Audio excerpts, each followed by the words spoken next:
इस बारे में इस वक्त दिल्ली के कॉन्स्टिट्यूशन क्लब में इंडिया गठबंधन के नेताओं की बैठक हुई है।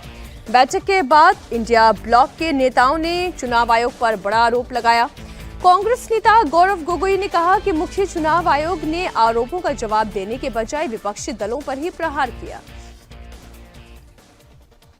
उत्तर देने के बावजूद या उत्तर देने के विपरीत उन्होंने कल अपने प्रेस वार्तालाप में राजनीतिक दलों पर सवाल उठाया और एक प्रकार से राजनीतिक दलों पर आक्रमण किया, जबकि बेहतर ये होता कि वे ये बताते कि ये एसआईआर प्रोसेस इतनी हड़बड़ी में, इतनी जल्दबाजी में क्यों कर रहे हैं, जब बिहार में निर्वाचन सिर्फ 3 महीने बाद है।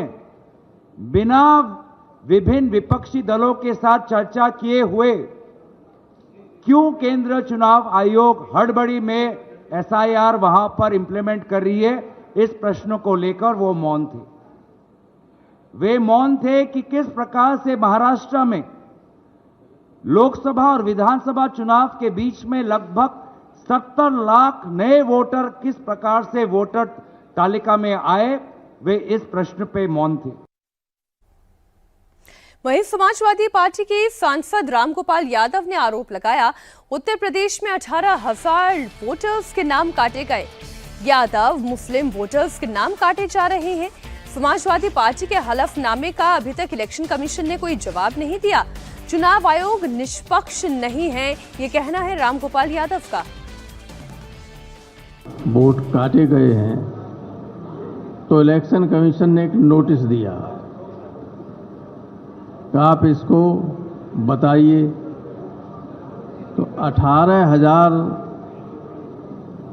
मतदाताओं के एफिडेविट दिए गए इलेक्शन कमीशन को, जिसकी सारी रसीदें भी थी। और आपको आश्चर्य होगा कि एक भी उस एफिडेविट पर आज तक कोई कार्रवाई नहीं की। जो इलेक्शन कमीशन रोजाना राहुल गांधी जी से एफिडेविट मांग रहा है, उस इलेक्शन कमीशन को हम 2022 में 18,000 गलत तरीके से काटे गए वोटों के एफिडेविट दे चुके हैं। इस तरह के एफिडेविट हैं, उसकी सब रसीदें हैं और कोई कार्रवाई नहीं हुई। दूसरे, जब उपचुनाव हुआ 2024 में उत्तर प्रदेश में, तो जो विधानसभा थी कुंदर की या अन्य, उसमें इन्होंने बीएलओज को चेंज कर दिया।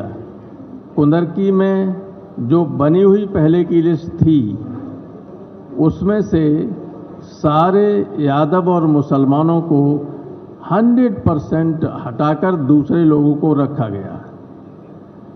दोनों सूचियां इलेक्शन कमीशन को दी गई शिकायत के तौर पर कि देखिए ये इलेक्शन कमीशन, ये थे बीएलओज और इलेक्शन कमीशन ने जाति के आधार पर सारे मुस्लिम और यादवों को हटाकर दूसरे लोगों को किया है।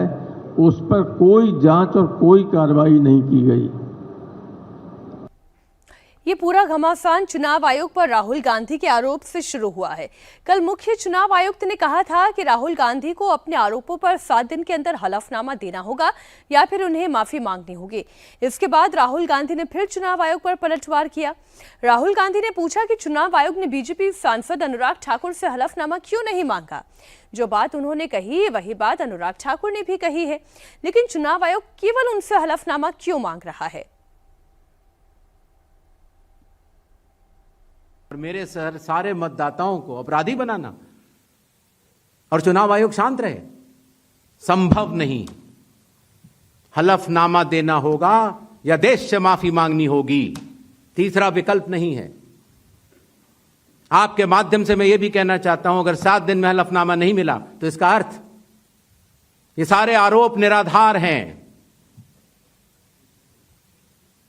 और हमारे मतदाताओं को ये कहना कि वो फर्जी हैं, इसके ऊपर जो भी इस बात को बोल रहा है उसको माफी मांगनी चाहिए।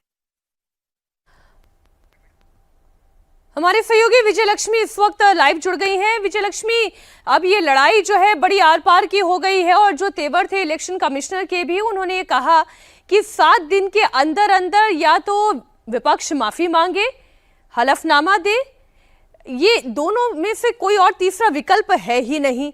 इधर राहुल गांधी भी ये कह चुके हैं कि भाई या तो वो इलेक्शन कमीशन पूरी जांच बैठाए। आप सीधे सीधे आरोप केवल विपक्ष पर लगा दे रहे हैं। अभी थोड़ी देर पहले जो गौरव गोगोई को भी हम सुन रहे थे। विजय लक्ष्मी, आप मुझे सुन पा रही हैं? ऑडियो चला गया। मैं दोबारा आती हूँ आपके पास। चलिए, बड़ी खबर आपको बता दें। दरअसल राहुल गांधी ये कह रहे हैं कि चुनाव आयोग निष्पक्ष नहीं है और राहुल गांधी ये भी कह रहे हैं कि जो बात वो कह रहे हैं वही बात जब अनुराग ठाकुर कह रहे हैं तो उनसे एफिडेविट क्यों नहीं मांगा जा रहा है। अखिलेश यादव चुनाव आयोग पर अटैक कर रहे हैं। अखिलेश यादव ने मुख्य चुनाव आयुक्त ज्ञानेश कुमार के उस दावे पर ही सवाल उठा दिया जिसमें उन्होंने कहा कि उत्तर प्रदेश से कोई शिकायती हलफनामा नहीं मिला है। अखिलेश यादव ने इलेक्शन कमीशन के रिसीव किए गए शपथ पत्रों की रिसीट कॉपी भी दिखाई और कहा कि चुनाव आयोग को 18,000 हलफनामे दिए गए हैं। आप देखिए, कुर्सी, शाहगंज, छिबरामऊ, श्रावस्ती, मणियाऊ, कितने कम डिफरेंस से हम चुनाव हार गए।